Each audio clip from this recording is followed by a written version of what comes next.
The sky darkened to a sickly green as Grace Thompson hurried her wagon toward home, cursing her decision to stay in town for so long. The year was 1883, and at 22, she had lived in New Mexico territory long enough to recognize the warning signs of dangerous weather.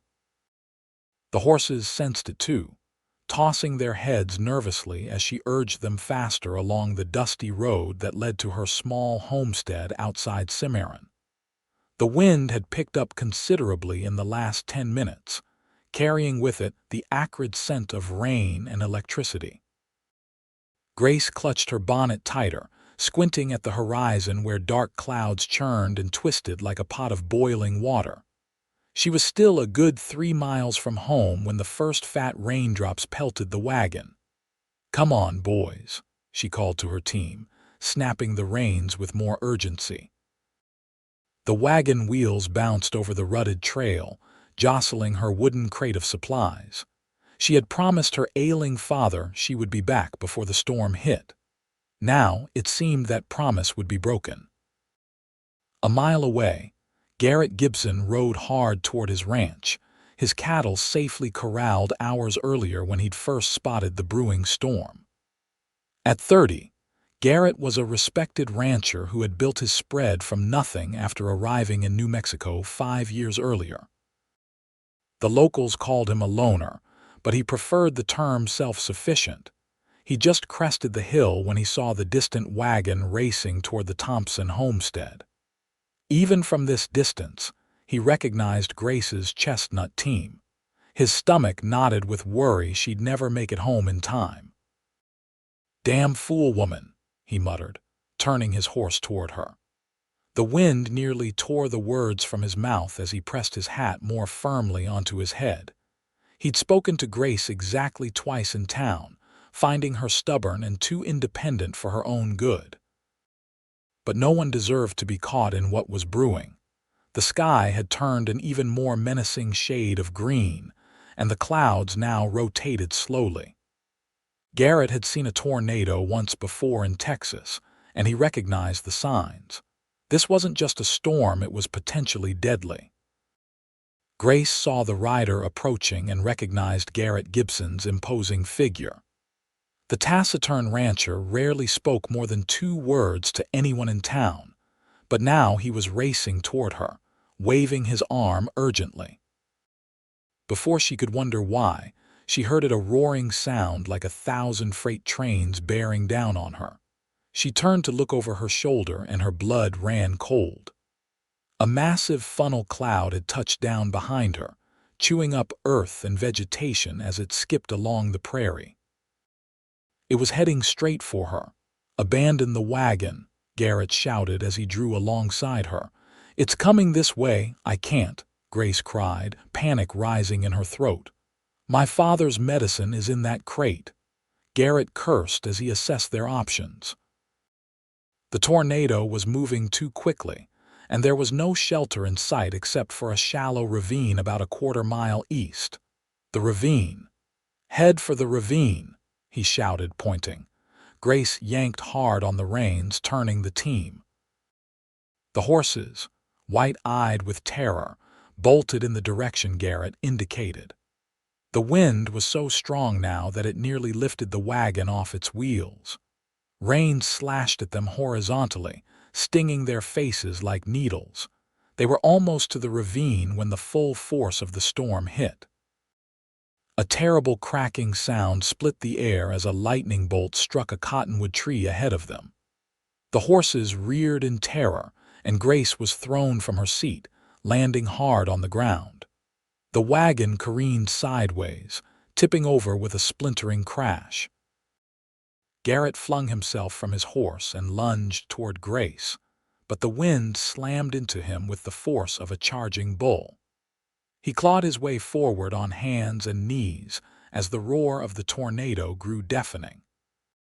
The funnel cloud was less than a 1/4 mile away now, and debris was flying through the air branches, fence posts, even what looked like parts of a barn. Grace struggled to her feet, clutching the precious medicine box she'd managed to grab before being thrown. Blood trickled down her temple from a cut, and her dress was torn and mudded. She took 2 steps toward the ravine before a piece of flying debris, a broken wagon wheel, struck her squarely in the back. She went down hard, the medicine box tumbling from her grasp. "Grace!" Garrett shouted, finally reaching her. He grabbed her arm, but she was dazed, barely conscious.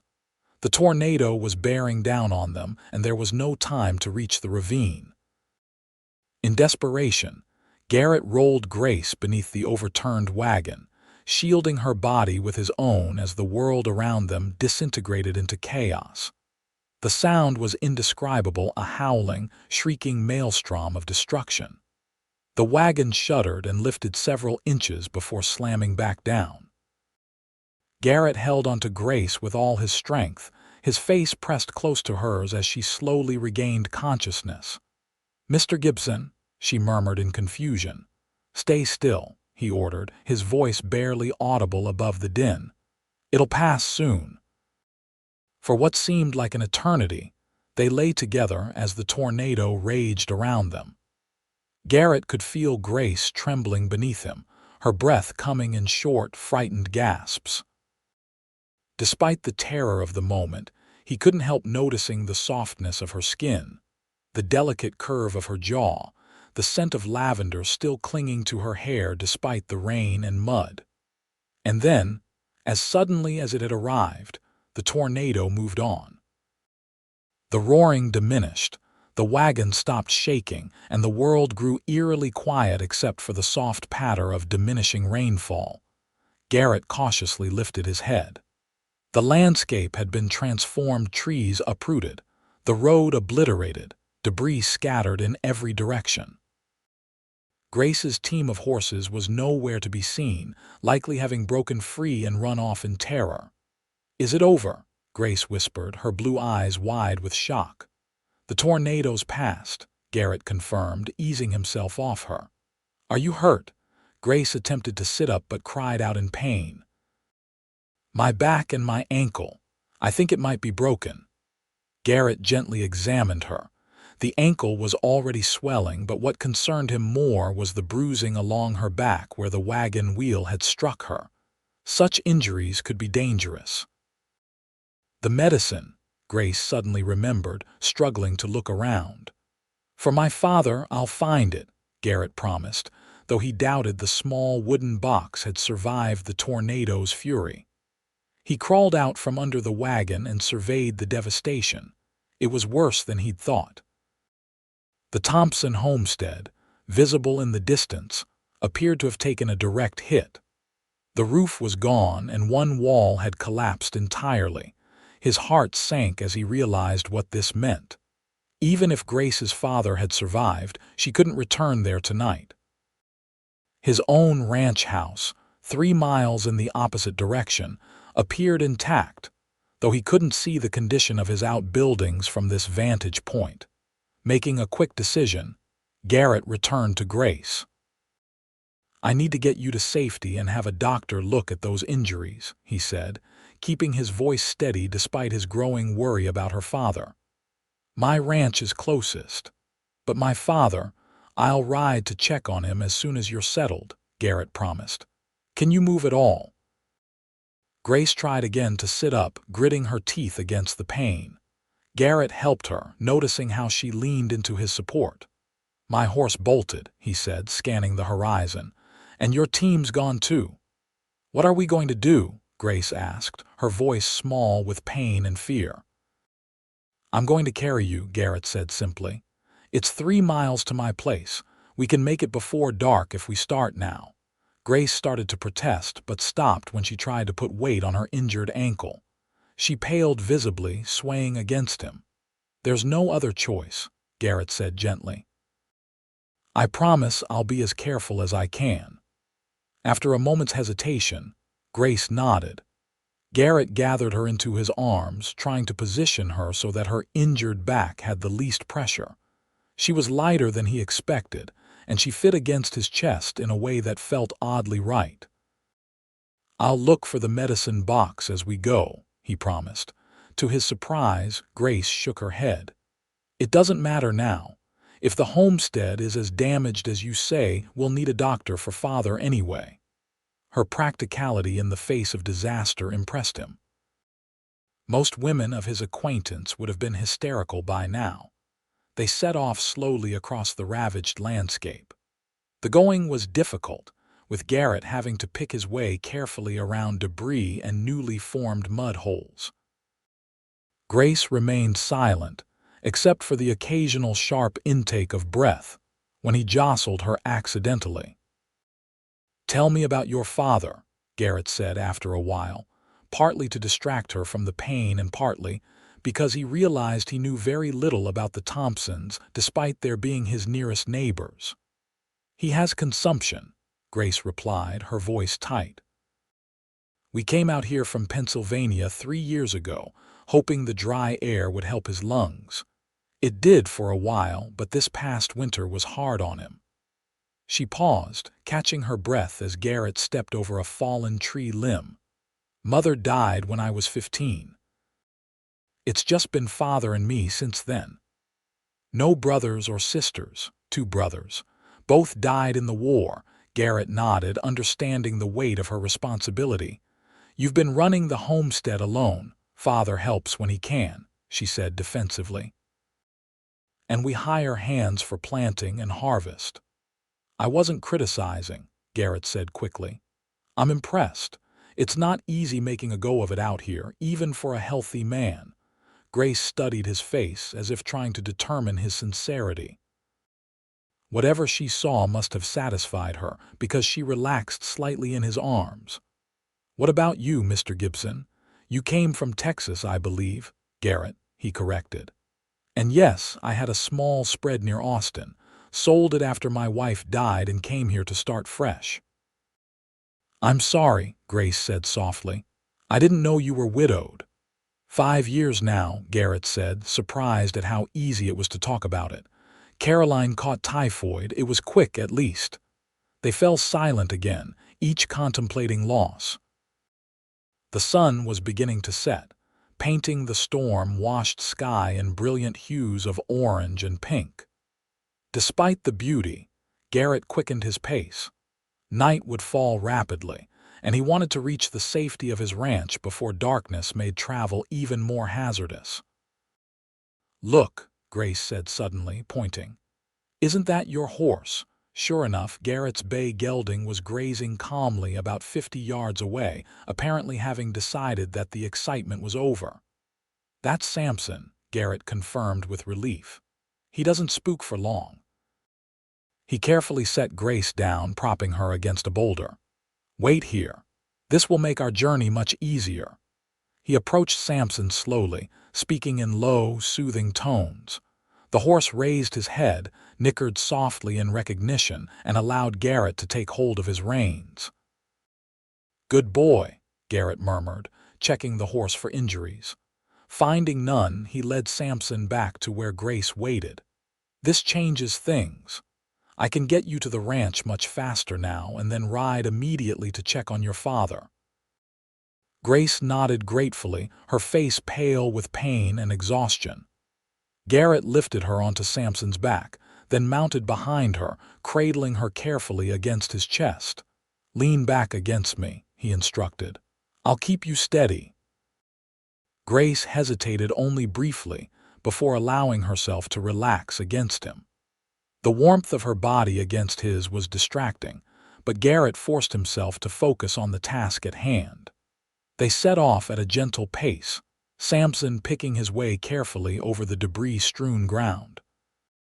The journey passed in relative silence, both of them lost in their own thoughts. As they approached Garrett's ranch, Grace gasped softly. Even in the fading light, it was clear that while the main house had escaped major damage, the barn and corral fences had not been so fortunate. "Your livestock," she murmured in concern. "The cattle were in the south pasture, away from the tornado's path," Garrett assured her. "And the horses would have broken free when the corral went down. They know to come home for feed." He dismounted first, then gently lifted Grace down.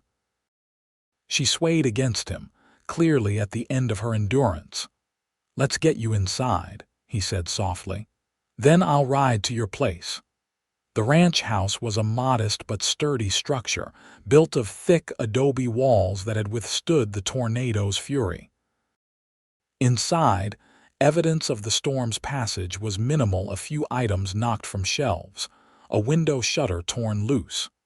Garrett carried Grace to his bedroom and carefully laid her on the bed. "I need to check your injuries properly," he said, lighting a lamp, "and find you some dry clothes." Grace's face flushed.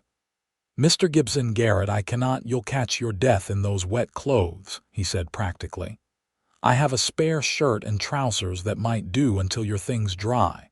As for your injuries, I'll be respectful, but they need tending."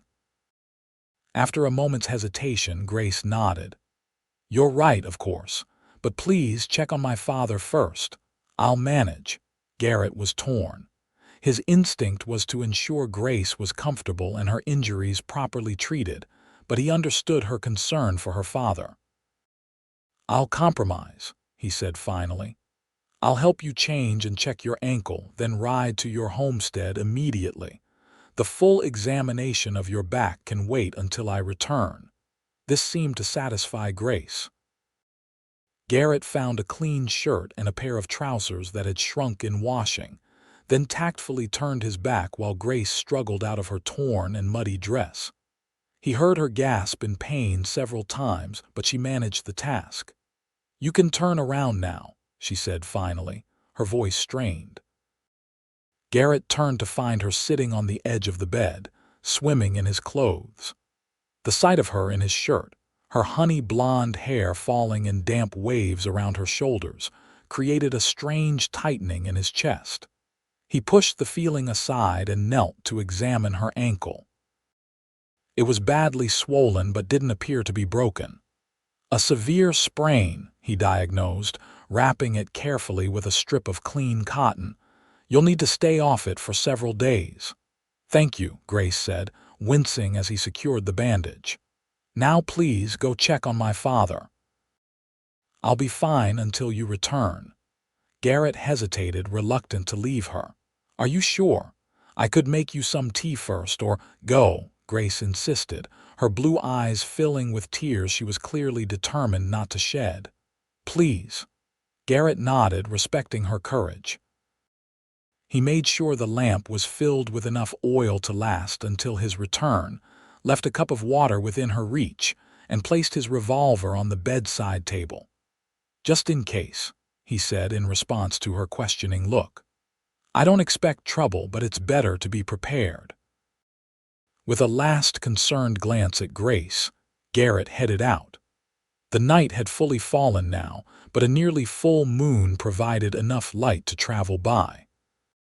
He mounted Thompson and set off at a brisk pace toward the Thompson homestead, his mind filled with worry both for Grace's father and for the young woman he'd left alone in his house. The 3-mile journey passed quickly.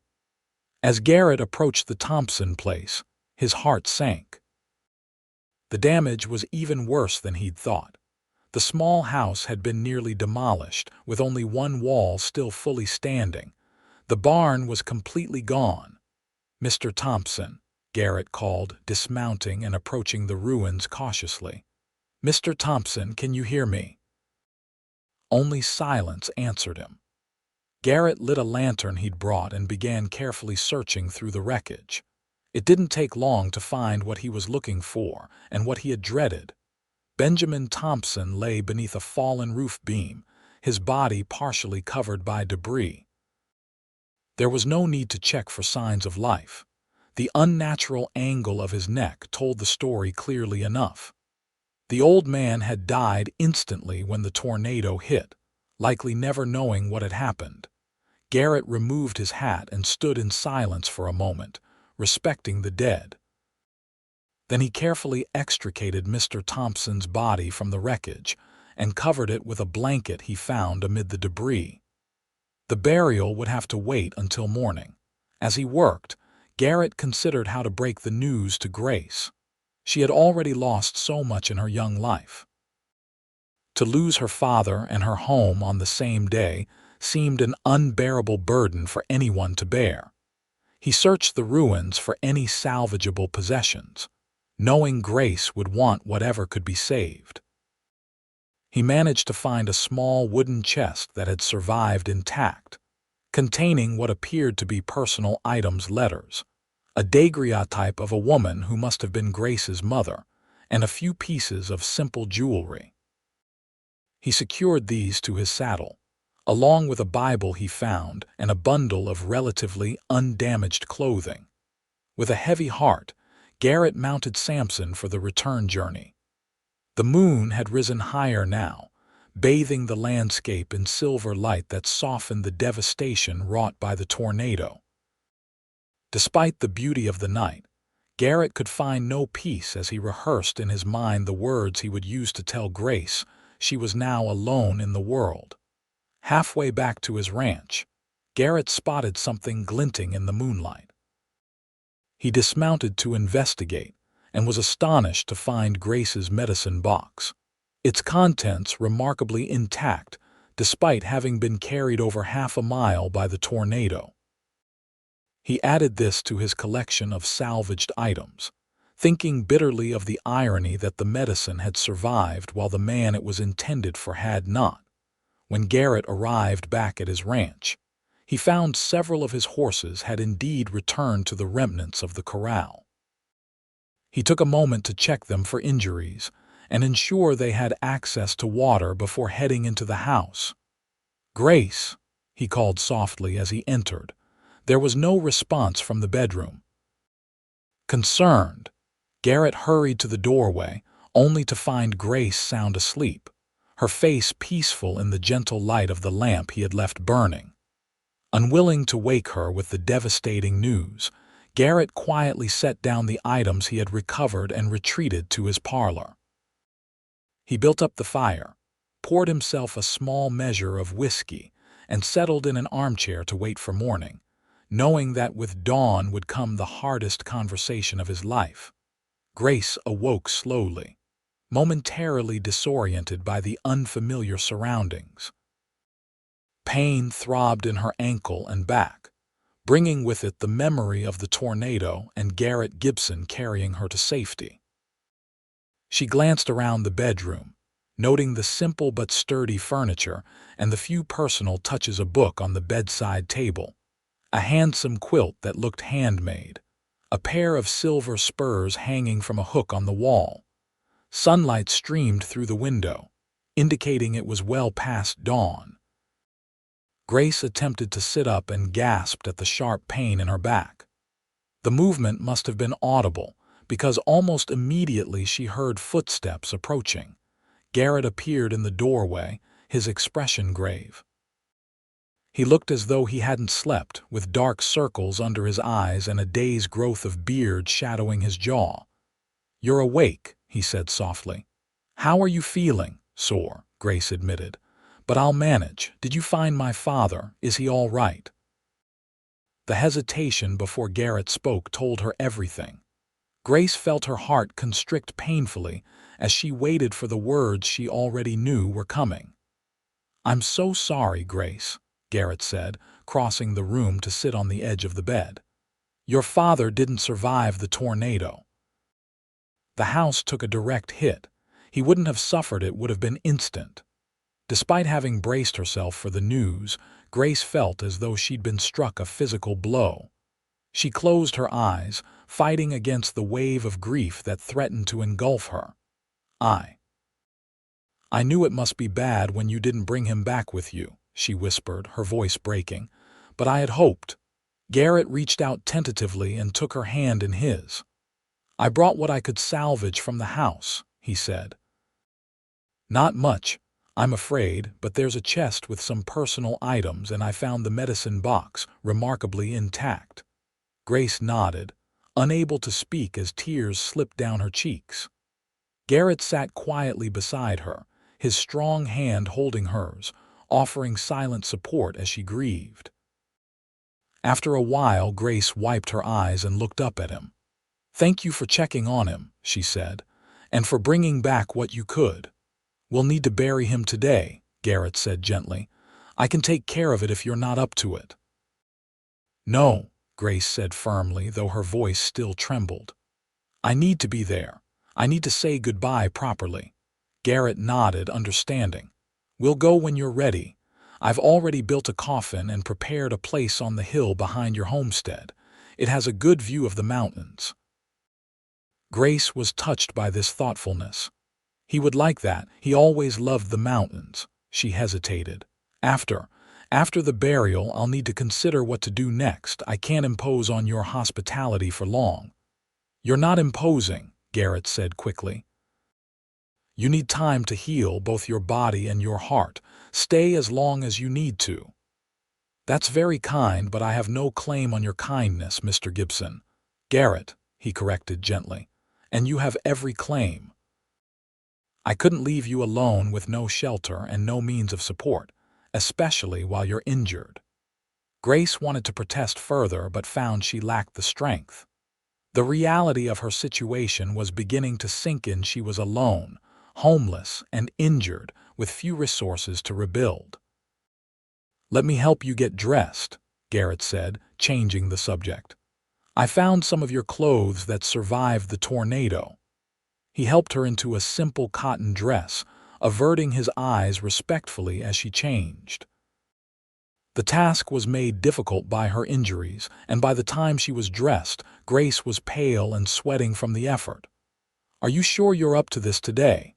Garrett asked in concern. I have to be, Grace said simply. Garrett nodded, respecting her determination. He helped her outside to a wagon he had prepared, lifting her carefully onto the seat. The day was clear and warm, with no sign of yesterday's violent storm except for the path of destruction visible to the east. The journey to the Thompson homestead was slow and largely silent, each lost in their own thoughts. When they arrived, Grace gasped at the extent of the devastation. In daylight, the destruction was even more apparent than Garrett had described. Nothing remained of the life she and her father had built over the past 3 years. "Oh, Father," she whispered, tears filling her eyes again. Garrett helped her down from the wagon and supported her as she hobbled to where he had placed the simple pine coffin.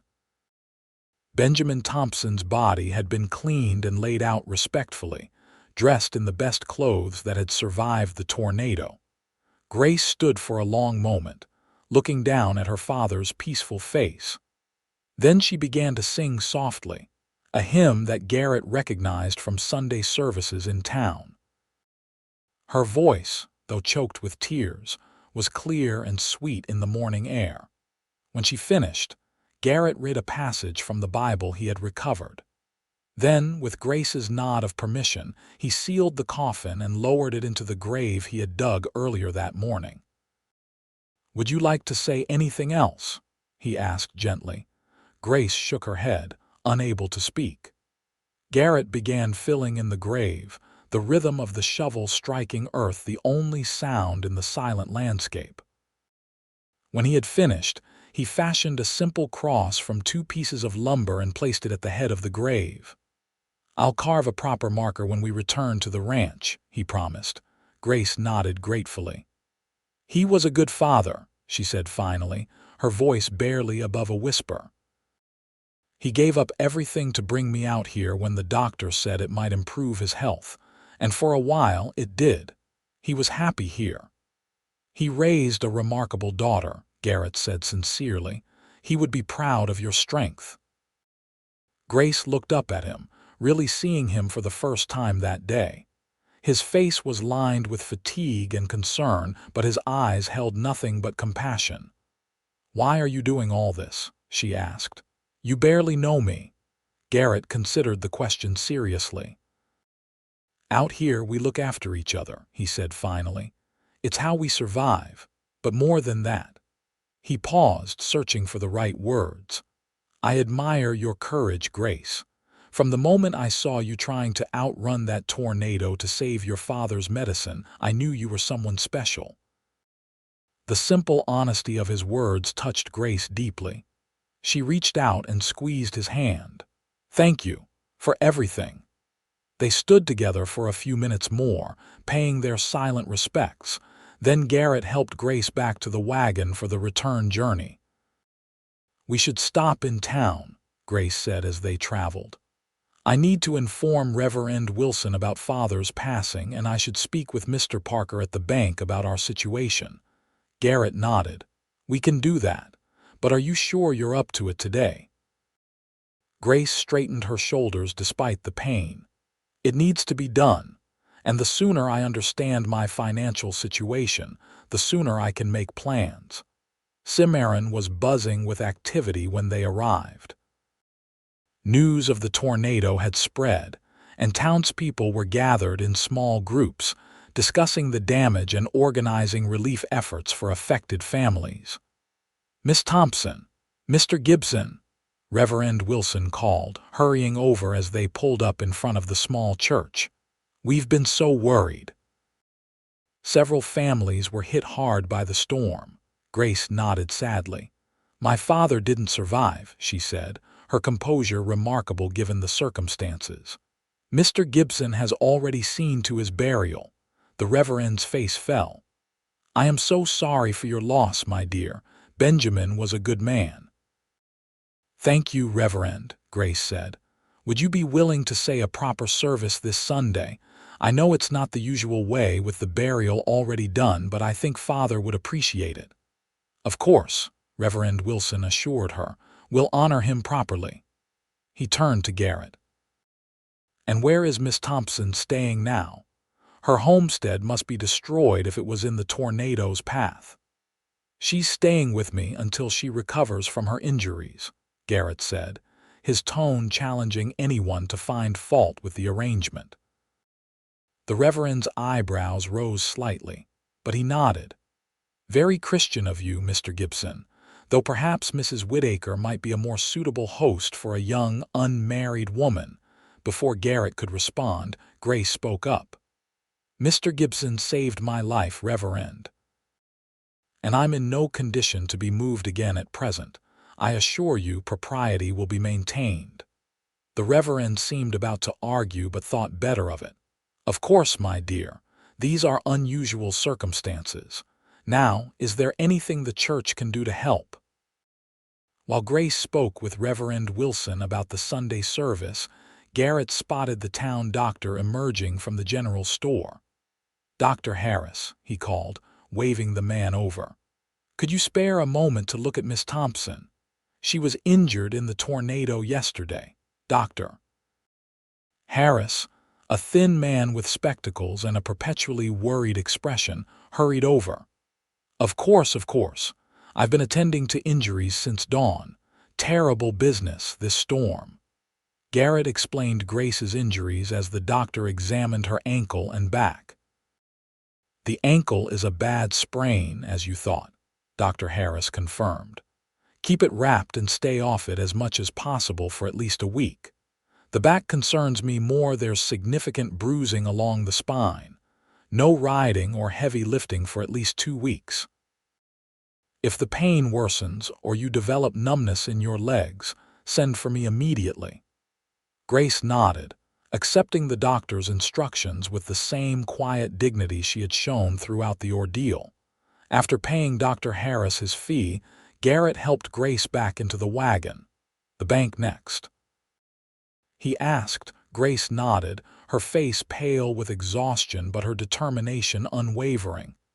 "Yes, I need to know where I stand." The news at the bank was not encouraging. While Benjamin Thompson had owned his land outright, there was very little cash in his account, barely enough to cover funeral expenses, let alone rebuilding the homestead. "I'm sorry, Miss Thompson," Mr. Parker said, genuine regret in his voice. "Your father took out a small loan last winter for supplies and seed.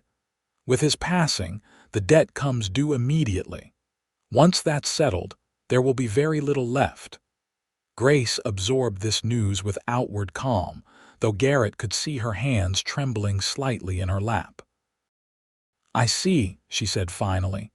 "And the land?" "The land is yours, of course," Mr. Parker assured her. It's worth something, though not a great deal without improvements. You could sell it if you wished. I'll need to think about it, Grace said. Thank you for your time, Mr. Parker. As they left the bank, Garrett could see that Grace was at the end of her strength. Her face was drawn with pain and exhaustion, and she swayed slightly as he helped her back to the wagon. That's enough for today, he said firmly. You need rest. For once, Grace didn't argue. The events of the day had drained what little energy she had, and she sat quietly beside him as they made their way back to the ranch. Upon arriving, Garrett lifted her carefully from the wagon and carried her inside, alarmed at how light she felt in his arms. The strain of the day had taken a visible toll on her. You should eat something, he said, settling her on the sofa in his parlor. I can make a simple stew. I'm not hungry, Grace said, her voice flat with exhaustion and grief. You need to keep up your strength, Garrett insisted gently.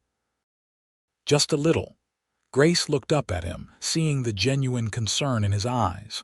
All right, she conceded. A little. While Garrett prepared the meal, Grace sat lost in thought. Her entire world had been upended in the space of a day. She had lost her father, her home, and any sense of security about her future. The only constant in this sea of chaos was Garrett Gibson, a man she had barely known before the tornado, but who had become her lifeline. She watched him move about the kitchen, his large frame somehow graceful in the domestic setting. He had been nothing but kind to her, but she couldn't impose on him indefinitely. Soon she would need to make decisions about her future, whether to sell the land and return east to distant relatives, or somehow find a way to rebuild in Cimarron. Here, Garrett said, returning with a bowl of stew and a chunk of bread. It's nothing fancy, but it's filling. Grace accepted the food with murmured thanks. The first bite awakened her appetite, and she realized she hadn't eaten since the previous morning. Garrett sat across from her with his own bowl, watching with satisfaction as color returned to her cheeks. Better? He asked when she had finished. Grace nodded.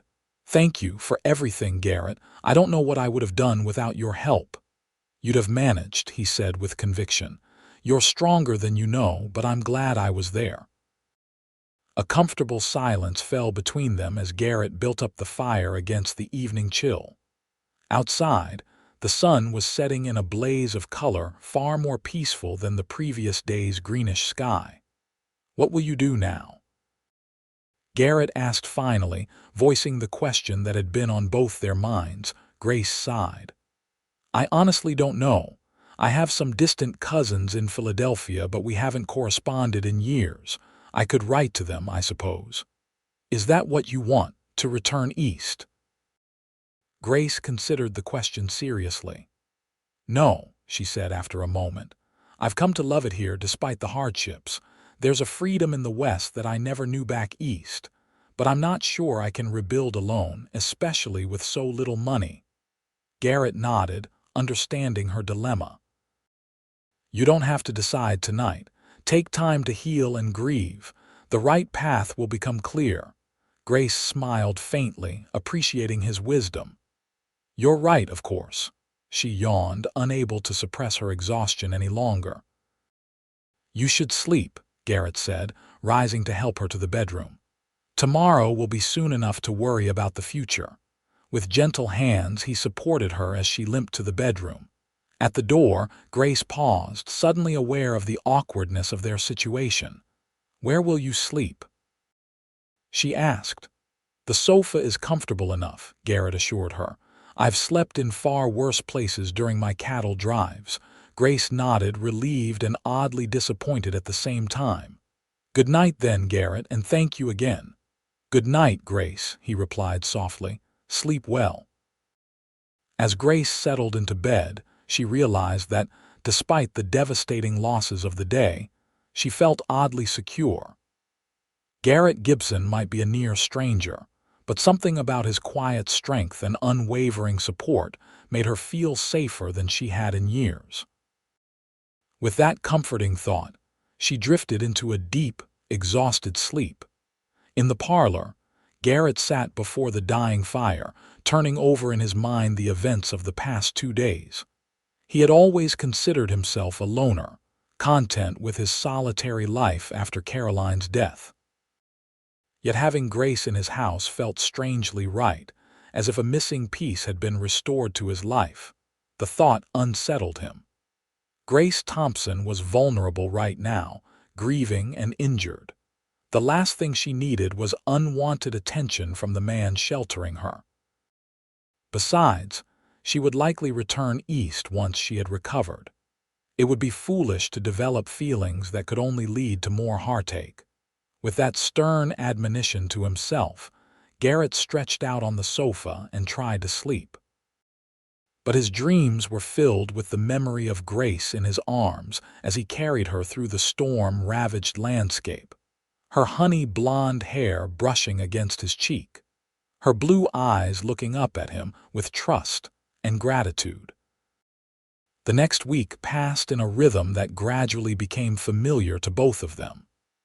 Garrett would rise at dawn to tend to his ranch chores, then return to the house to prepare breakfast.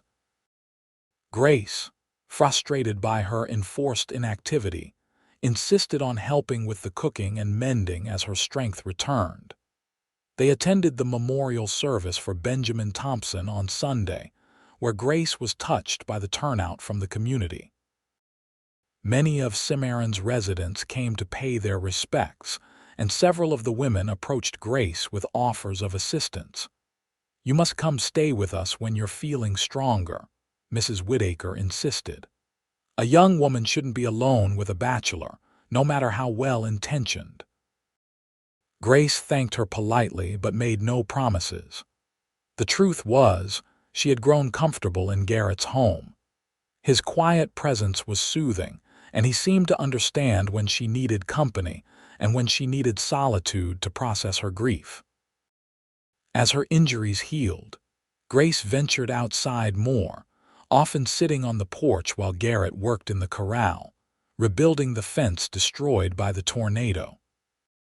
She found herself watching him more than she should, admiring the fluid strength of his movements and the gentle way he handled the horses. For his part, Garrett found himself inventing reasons to return to the house throughout the day, ostensibly to check on Grace's needs but really just to see her smile. In the evenings, they would sit by the fire, sometimes talking, sometimes reading in companionable silence. They learned each other's stories: Garrett's childhood in Kentucky, his move to Texas as a young man, his brief, happy marriage to Caroline, and the devastating loss when typhoid took her. Grace told him about growing up in Philadelphia, her mother's early death, her brother's sacrifice in the war, and her father's decision to seek a healthier climate in the West. "He was so hopeful when we arrived," Grace recalled one evening, a wistful smile on her face. "He said the air here would heal him, and for a while it seemed to work. Last winter was the first time he really declined." "He was lucky to have you," Garrett said. "Many men in his position would have been sent to a sanatorium." Grace shook her head. "I couldn't have done that to him. He was always there for me. I needed to be there for him." Garrett nodded, understanding the bond of family loyalty. "Have you thought any more about what you'll do now?" he asked cautiously. Grace sighed. "I've been avoiding the decision, to be honest, but yes, I've been thinking." She hesitated, then continued. "I've decided not to sell the land. It was Father's dream to build something there, and I want to honor that." "That's admirable," Garrett said, "but rebuilding won't be easy with limited resources." "I know," Grace admitted. "I thought perhaps I could take a position in town. Mrs. Wilson mentioned the school might need an assistant teacher. I could live frugally, save my wages, and gradually rebuild." Garrett frowned slightly.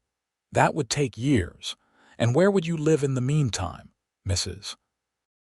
"Whittaker has offered me a room," Grace said, not meeting his eyes. "I thought I might move there at the end of the week. I'm much better now, and I've imposed on your hospitality long enough." The thought of Grace leaving sent an unexpected pang through Garrett's chest. "You're not imposing," he said, more sharply than he intended, "and you're not fully recovered yet." Grace looked up, surprised by his vehemence. "Garrett, I can't stay here indefinitely. People are already talking."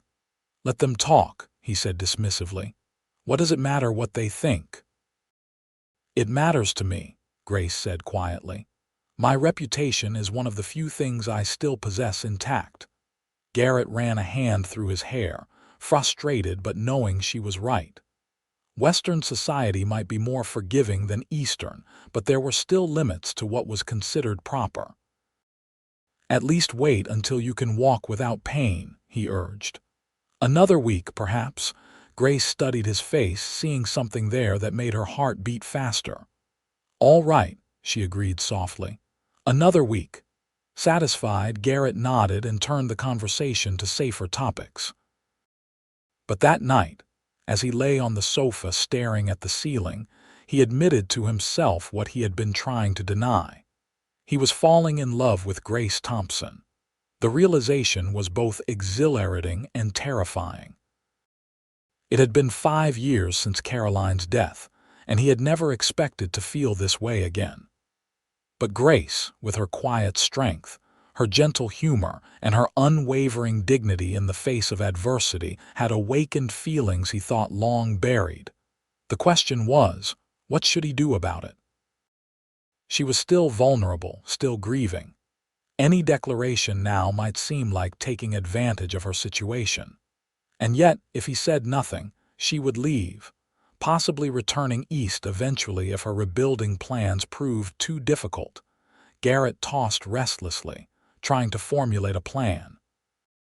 By morning, he had made his decision. He would help Grace rebuild her homestead not as a suitor, but as a neighbor. It would give him time to be near her, to let her come to know him better, and perhaps, in time, to see if she could return his feelings. At breakfast, he presented his proposal.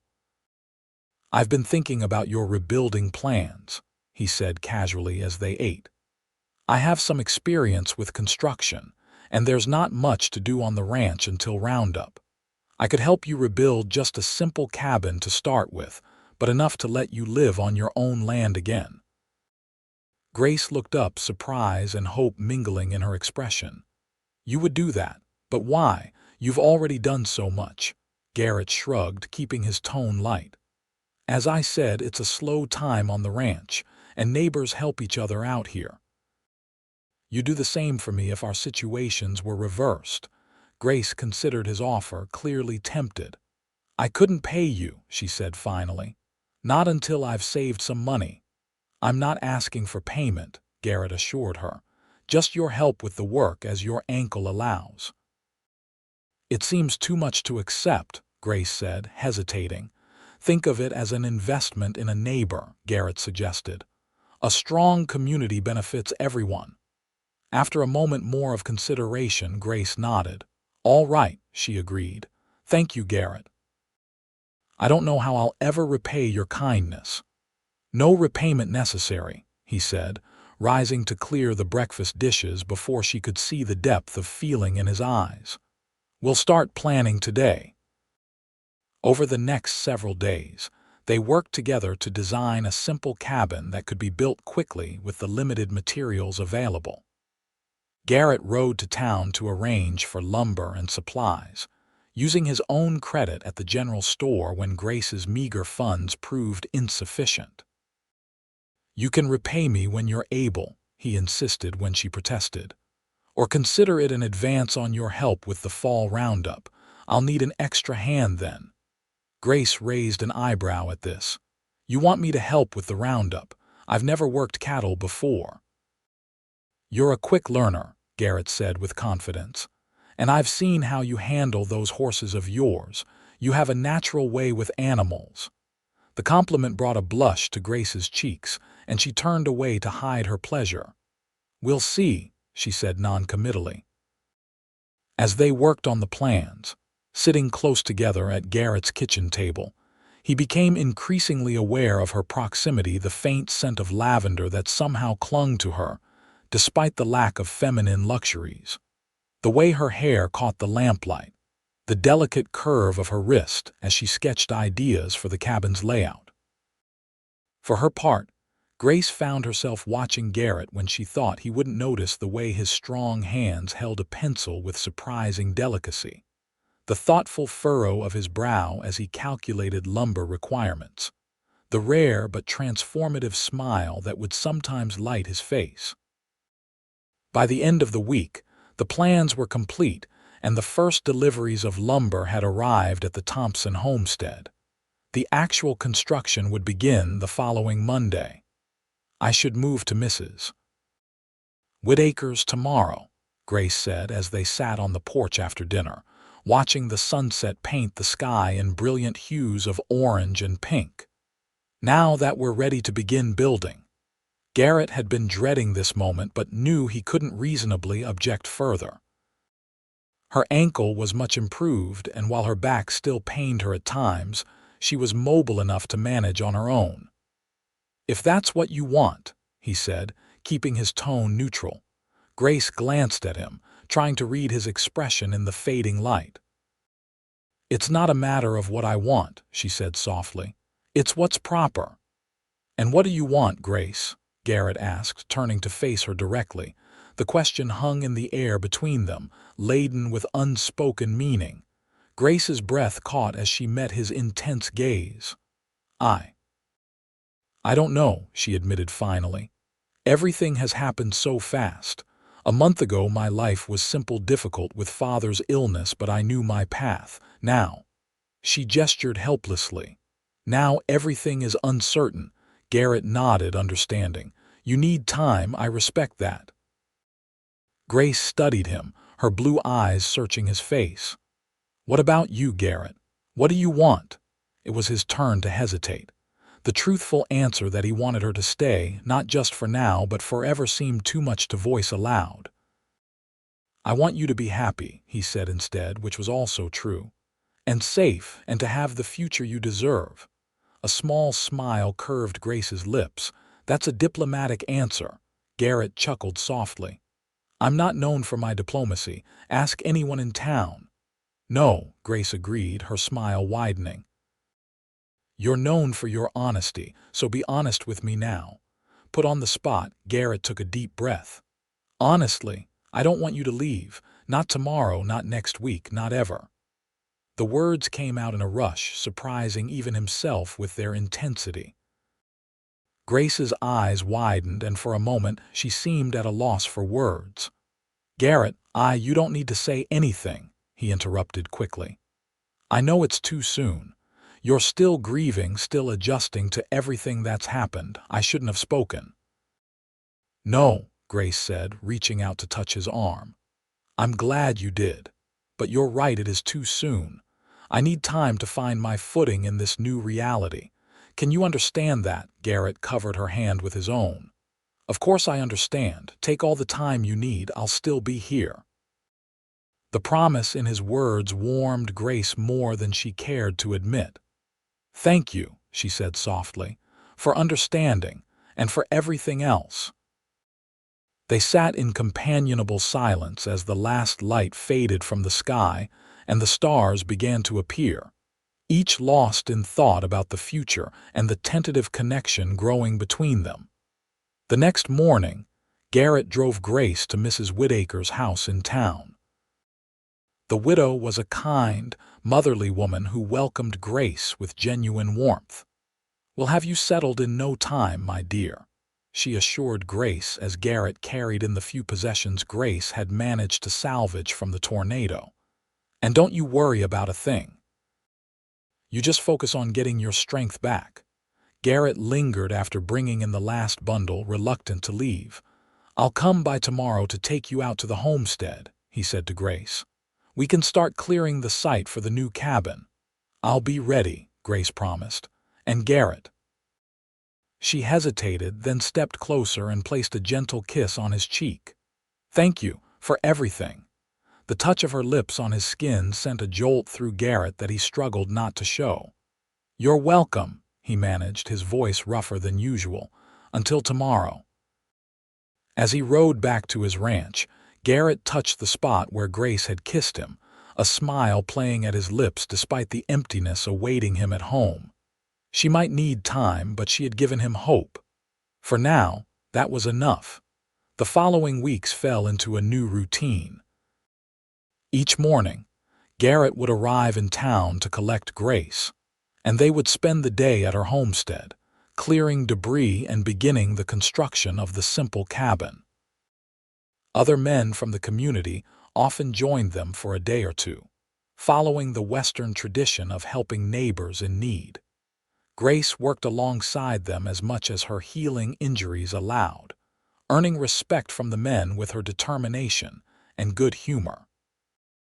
By mid-July, the cabin's frame was up, and they began work on the roof and walls. Throughout this time, Garrett was careful to maintain a respectful distance. He had meant what he said about giving Grace time, though each day in her company only deepened his feelings for her. He found himself noticing small things, the way she hummed softly while working, the determined set of her jaw when tackling a difficult task, the gentle way she spoke to his horse when she thought no one was listening. For her part, Grace was equally aware of Garrett. His strength and skill impressed her, but it was his kindness that truly touched her heart. He never made her feel like a burden or a charity case, instead treating her as an equal partner in the rebuilding of her home. In the evenings, after he had returned her to Mrs. Whitaker's, Grace often found herself missing their quiet conversations by the fire. Mrs. Whitaker was kind but prone to gossip, and Grace longed for the peaceful companionship she had known in Garrett's home. As July turned to August, the cabin neared completion. It was a modest structure, just 2 rooms with a small porch, but solidly built and situated on the same hill where Benjamin Thompson was buried, overlooking the mountains he had loved. "You should be able to move in by the end of the week," Garrett told Grace as they stood admiring their handiwork. "The roof is secure, the walls are up, and the stove will be delivered tomorrow." Grace nodded, pride and anxiety mingling as she contemplated living alone for the first time in her life. "It's wonderful, Garrett. I can never thank you enough." "No thanks needed," he said, gazing at the cabin with satisfaction. "It's a good start. You can expand it as time and resources allow." Grace turned to look at him, studying his profile in the late afternoon light. Over the weeks of working together, his face had become dear to her, the strong line of his jaw, the slight crinkles at the corners of his eyes, the way his expression softened when he looked at her. "Will you come visit?" she asked suddenly. "After I'm settled, I mean." Garrett glanced down at her, surprise and pleasure flickering across his face. "If you'd like me to." "I would," Grace said simply. "Very much." Something in her tone made Garrett's heart quicken. "Then I will," he promised. They stood together for a moment more, the unspoken feelings between them growing stronger with each passing day. Then, with a sigh, Garrett gestured to the wagon. "We should head back. It's getting late and there's a storm brewing to the west." As if to confirm his words, a distant rumble of thunder sounded as they climbed into the wagon. Grace looked apprehensively at the darkening western sky, memories of the tornado still fresh in her mind. "Just a summer thunderstorm," Garrett assured her, noticing her unease. "Nothing like what happened in June." Grace nodded, trying to dismiss her fear as irrational. But as they traveled toward town, the storm approached with alarming speed. Lightning split the sky, followed by crashes of thunder that made the horses skittish. Rain began to fall in heavy sheets, quickly turning the road to mud. Garrett urged the team forward, concerned about reaching town before the conditions worsened. They were still a mile from Cimarron when disaster struck. A particularly bright flash of lightning, followed immediately by a deafening crack of thunder, spooked the horses. They bolted, pulling the wagon at a dangerous speed down the increasingly slippery road. Garrett fought for control, his powerful arms straining as he tried to rein in the panicked animals. Grace clung to the seat, her face pale with fear as the wagon bounced and skidded. "Hold on," Garrett shouted above the storm's fury. Just as he began to bring the horses under control, the wagon hit a deep rut in the road. The vehicle lurched violently, and Grace was thrown from her seat. Garrett made a desperate grab for her but missed.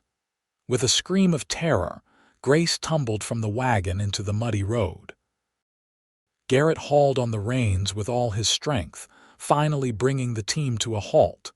He leaped down and ran back through the driving rain to where Grace lay motionless in the mud. "Grace," he called, his heart pounding with fear. "Grace, can you hear me?" To his immense relief, she stirred and let out a soft moan. Kneeling beside her, Garrett gently helped her sit up. "Are you hurt?" he asked, his hands running carefully over her limbs, checking for injuries. "Just bruised, I think," Grace managed, wincing as she moved. "And muddy, very muddy." The relief that swept through Garrett was so intense that he acted without thinking. Cradling her face in his hands, he kissed her firmly on the lips. Grace froze in surprise, then melted into the kiss, her arms coming up to circle his neck. When they finally broke apart, both were breathing heavily, and it had nothing to do with the storm still raging around them. "I'm sorry," Garrett said, though his eyes belied the apology. "I shouldn't have. Don't apologize," Grace interrupted, her voice steady despite her racing heart. "Unless you didn't mean it." "I meant it," Garrett assured her, helping her to her feet. "I've wanted to do that for weeks."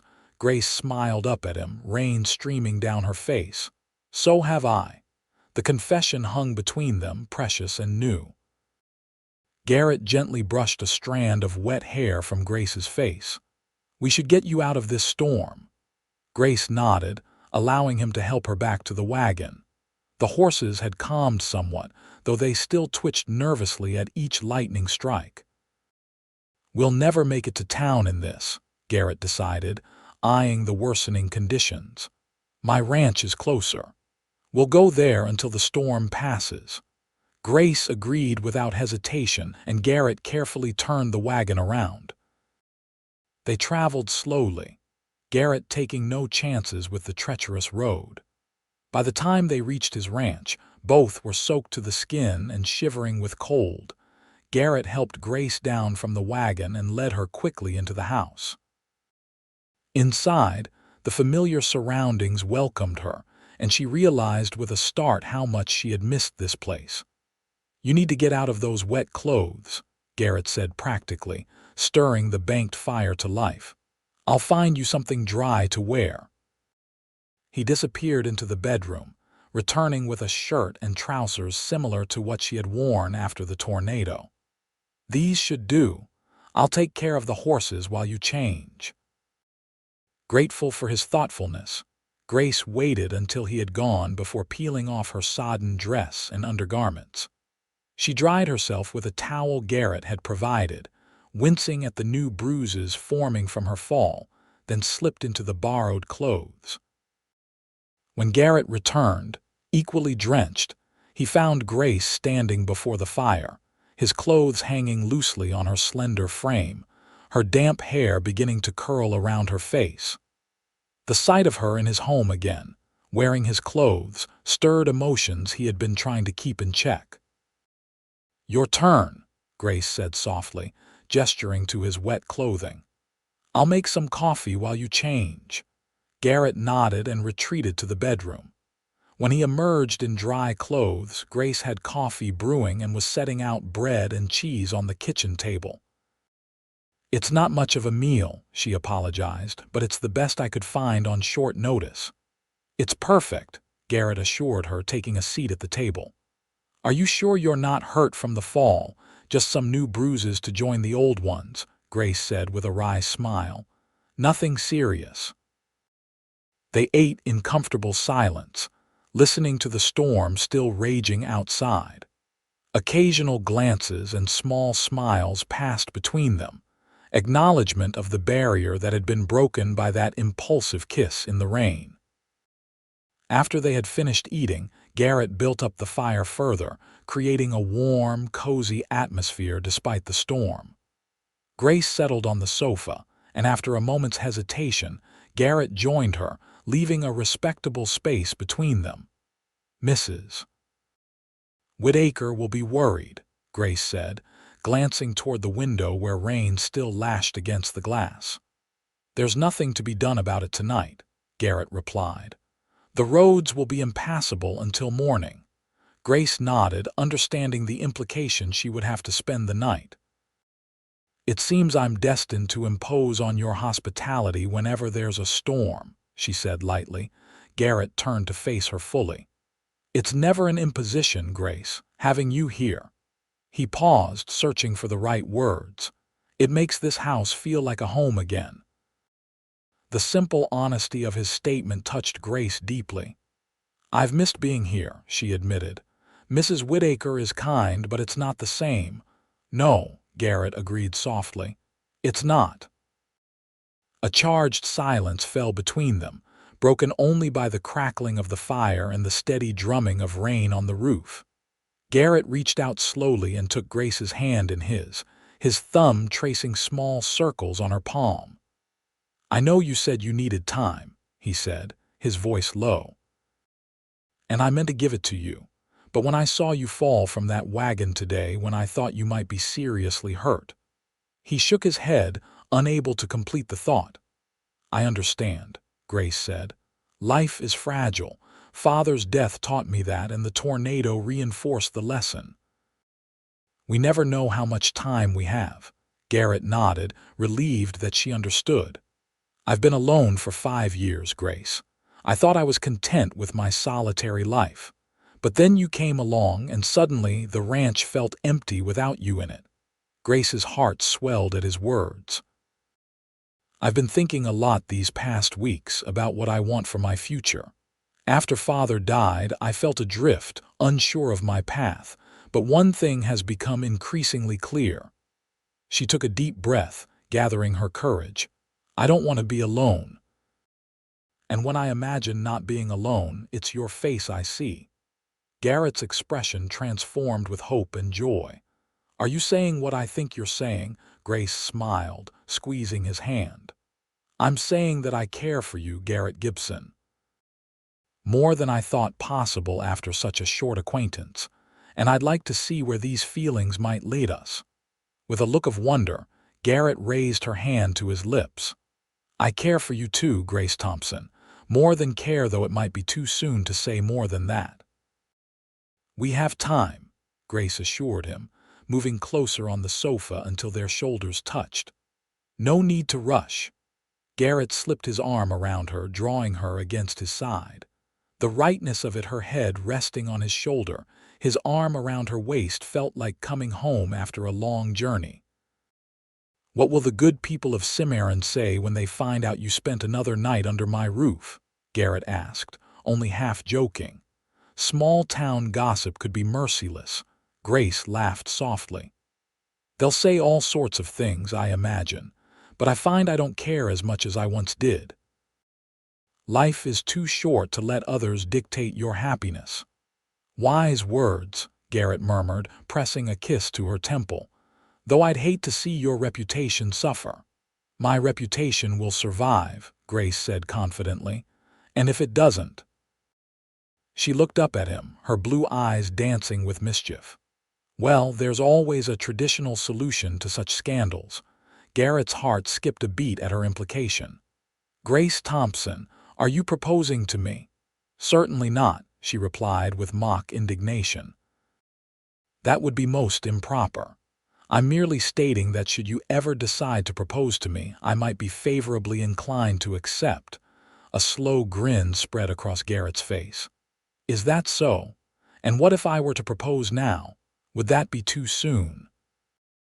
Grace pretended to consider the question seriously.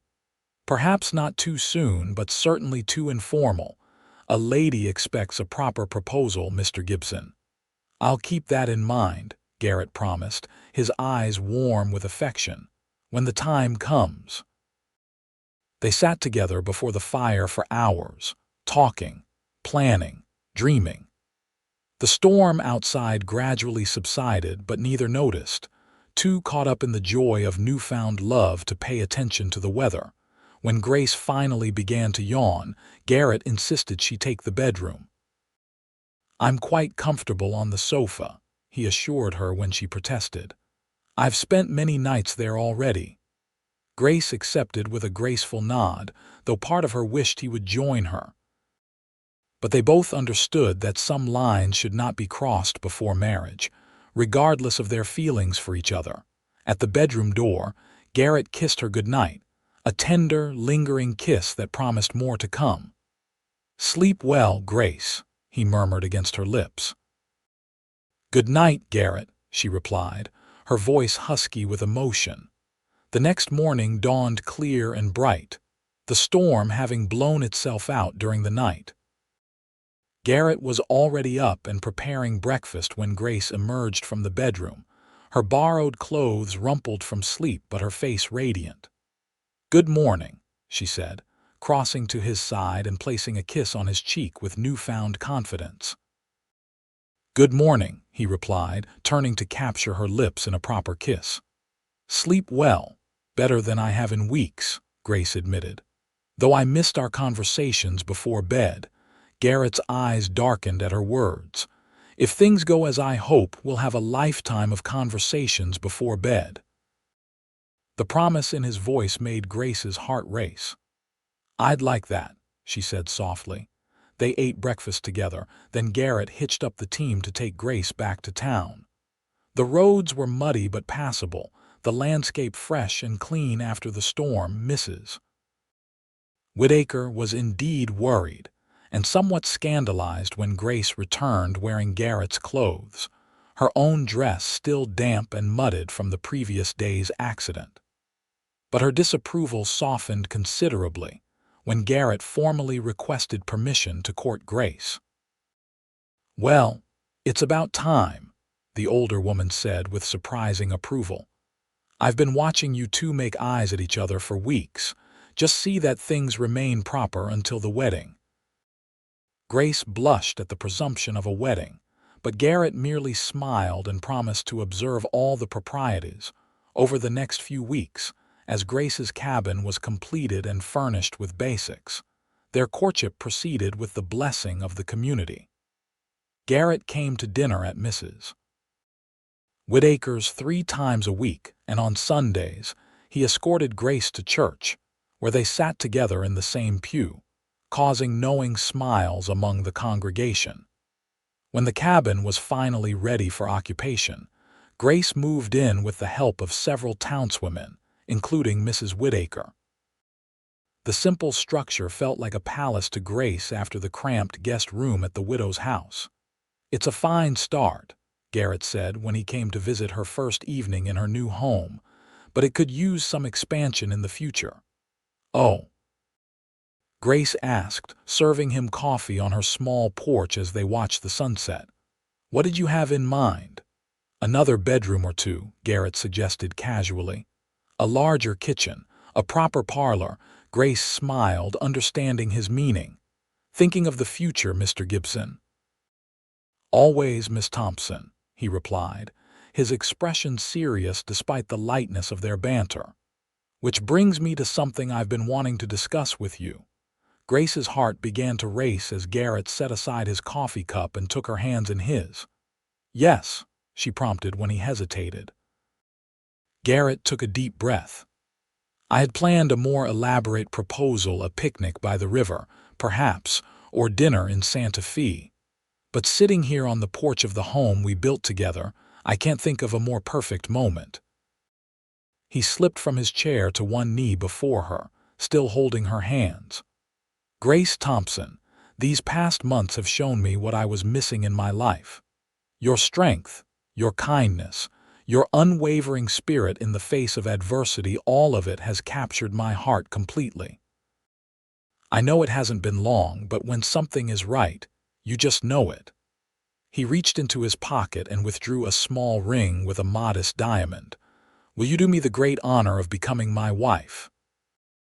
Tears of joy filled Grace's eyes as she nodded, too overcome with emotion to speak for a moment. "Yes," she finally managed. "Yes, Garrett, I will marry you." Garrett slipped the ring onto her finger, then rose to take her in his arms. Their kiss was tender and sweet, a promise of the life they would build together. "It was my mother's," Garrett explained when they finally broke apart, nodding at the ring. "I've kept it all these years, waiting for the right person." "It's beautiful," Grace said, admiring the way the last rays of sunlight caught the facets of the diamond. "And perfect." They sat together on the porch until the stars came out, planning their future. They would marry in the fall after the harvest and roundup. Grace would keep her land, and they would eventually expand the cabin into a proper house, but she would live at Garrett's ranch, which was more established. "What about your teaching plans?" Garrett asked, concerned that she might be giving up a dream. Grace smiled. "I can still teach if the school needs me, but I'd rather focus on our ranch, our home." She paused, then added softly, "And perhaps, in time, our family." The thought of children, a family with Grace, filled Garrett with a happiness he had not dared to imagine since Caroline's death. "I'd like that," he said, his voice rough with emotion. "Very much." The news of their engagement spread quickly through Cimarron. Most of the community had seen it coming and offered hearty congratulations. Reverend Wilson agreed to perform the ceremony in mid-October, giving them time to prepare while avoiding the worst of winter weather. The following months were busy ones. Grace divided her time between her cabin and Garrett's ranch, helping with the roundup as he had predicted she could. She proved to be a natural horsewoman, earning the respect of the hands Garrett hired for the season. In the evenings, they would sit together on his porch or hers, planning their shared future, talking about everything and nothing. Sometimes they would ride to visit Benjamin Thompson's grave, where Grace would tell her father about her happiness, certain that he would approve of her choice. As October approached, wedding preparations intensified. The women of Cimarron rallied around Grace, helping her sew a wedding dress and prepare for her new role as a rancher's wife. Mrs. Whitaker, who had become something of a surrogate mother to Grace, was especially supportive, offering advice and helping with the wedding feast preparations. The day before the wedding, Garrett took Grace for a ride to a part of his property. She had never seen a secluded valley with a small stream running through it, surrounded by aspen trees whose leaves had turned golden with the autumn chill. "It's beautiful," Grace breathed, taking in the peaceful scene. "Why haven't you shown me this place before?" "I was saving it," Garrett admitted. "I wanted it to be special." He dismounted and helped her down from her horse, then led her to a large, flat rock beside the stream. "I used to come here to think after Caroline died. It was my place of healing." Grace squeezed his hand, honored that he would share such a personal sanctuary with her. "Thank you for bringing me here." Garrett drew her into his arms, holding her close. "Tomorrow you'll be my wife," he said wonderingly. "Sometimes I still can't believe it." "Believe it," Grace said, reaching up to touch his cheek. "I'm not going anywhere, Garrett Gibson." "I know," he said, kissing her gently. "That's what amazes me most of all."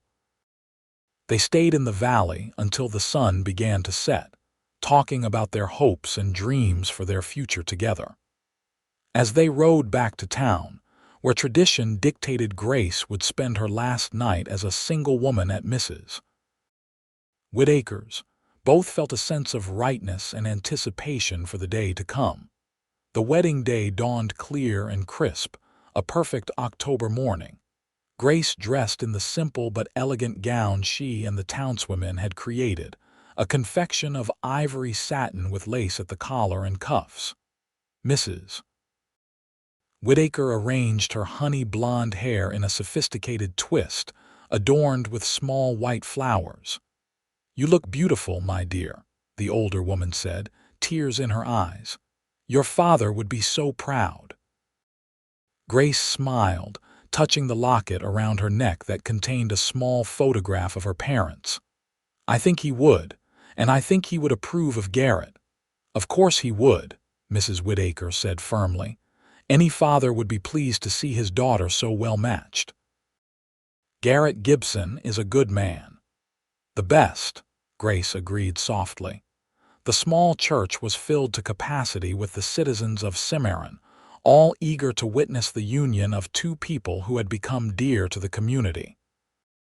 When Grace walked down the aisle on the arm of Mr. Parker from the bank, who had offered to give her away, she had eyes only for Garrett, waiting for her at the altar. He looked handsome in his best suit, his usually unruly hair tamed for the occasion, his face solemn but his eyes alight with love as he watched her approach. The ceremony was simple but deeply moving. Grace and Garrett exchanged vows in clear, steady voices, promising to love and cherish each other through all the joys and hardships life might bring. When Reverend Wilson pronounced them husband and wife, Garrett kissed his bride with a tenderness that brought tears to many eyes in the congregation.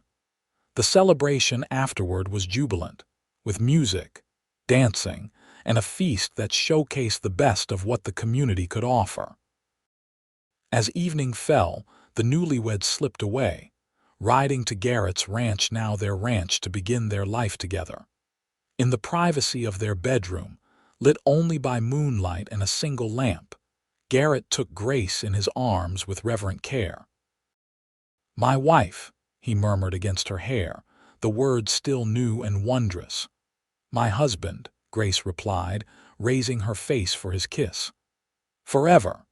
Their first night together as husband and wife was everything both had dreamed of, tender, passionate, and filled with the promise of the years to come. The following months were a time of adjustment and deepening love. Grace brought a warmth and light to Garrett's home that transformed it completely. They worked side by side on the ranch, learning each other's strengths and weaknesses, building a partnership that extended far beyond the bedroom.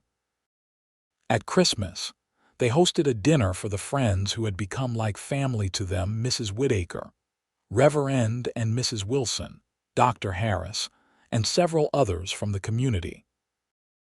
The house rang with laughter and conversation, and Grace felt a sense of belonging she had not experienced since before her mother's death. Winter passed into spring, and with the new growth came news that filled both Garrett and Grace with joy. They were expecting a child in the late fall. The prospect of parenthood brought them even closer, with Garrett hovering protectively over Grace, despite her assurances that she was perfectly healthy. "Women have been having babies since the beginning of time," she reminded him when he insisted she rest, rather than help with the spring planting. "And I'm stronger than I look." "I know how strong you are," Garrett replied, his hand resting gently on her still flat stomach.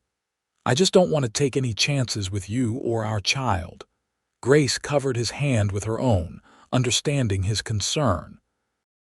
After losing his first wife so tragically, it was natural that he would worry. "We'll be careful," she promised. "But I won't spend the next 7 months sitting idle. That would drive both of us to distraction." Garrett chuckled, acknowledging the truth of her words. "A compromise, then. You can help with the lighter tasks, but nothing strenuous." "Agreed," Grace said, sealing the bargain with a kiss. As Grace's pregnancy progressed, they began preparing for the baby's arrival. One of the spare bedrooms was transformed into a nursery, with a cradle Garrett built himself and a rocking chair that had once belonged to Grace's mother, salvaged from the wreckage of the Thompson homestead. In October, exactly 1 year after their wedding, Grace gave birth to a son they named Benjamin Garrett Gibson, in honor of her father and his. The baby had Garrett's dark hair and Grace's blue eyes, a perfect blend of his parents. "He's beautiful," Garrett whispered, holding his son for the first time, his voice choked with emotion. "Perfect." Grace watched them together, her heart so full of love she thought it might burst. "He is," she agreed. "And so are you, my love." Garrett looked up from their son's face to hers, his eyes shining with tears of joy. "I never thought I could be this happy again," he admitted. "After Caroline died, I thought that part of my life was over. But you, Grace, you and Benjamin, you've given me more than I ever dreamed possible." Grace reached for his hand, squeezing it tightly. "You saved me, Garrett, not just from the tornado, but from a life of loneliness. You gave me a home, a family, a future." "We saved each other," Garrett corrected gently, bending to kiss her forehead. "And we'll keep on doing so every day for the rest of our lives." As baby Benjamin grew, so did the Gibson ranch. With careful management and hard work, Garrett and Grace expanded their operations, adding more cattle and improving the pastures. The original cabin on Grace's land was maintained as a line shack, useful during roundup and as a reminder of where their journey together had begun. 2 years after Benjamin's birth, Grace gave birth to twin girls, Caroline Grace and Elizabeth Ann. Their family was complete, and their happiness seemed boundless. On the 5th anniversary of the tornado that had brought them together, Garrett and Grace rode out to the site where he had found her in the wreckage of her wagon. The landscape had long since healed, with new growth covering the scars left by the destructive force of nature. "It's hard to believe it's been 5 years," Grace said, surveying the peaceful scene that had once been a place of terror and devastation. "So much has changed." Garrett dismounted and helped her down from her horse. "Some things haven't changed," he said, taking her in his arms. "I loved you then, though I didn't yet know it, and I love you now more than ever." Grace smiled up at the man who had become the center of her world. "A tornado brought us together," she mused. "Something so destructive led to something so beautiful." "Life is like that sometimes," Garrett said, brushing a strand of hair from her face with gentle fingers. "The worst storms can lead to the brightest rainbows." "Very poetic, Mr. Gibson," Grace teased, her eyes dancing with the same spark that had first captured his heart. "You inspire me, Mrs. Gibson," Garrett replied, bending to kiss her as a gentle breeze played around them, a far cry from the violent wind that had once changed their lives forever. As they rode home to their children, their ranch, and the life they had built together, both silently gave thanks for the twist of fate that had brought them together, a cowboy and a woman caught in a tornado's path, finding in each other a love strong enough to weather any storm.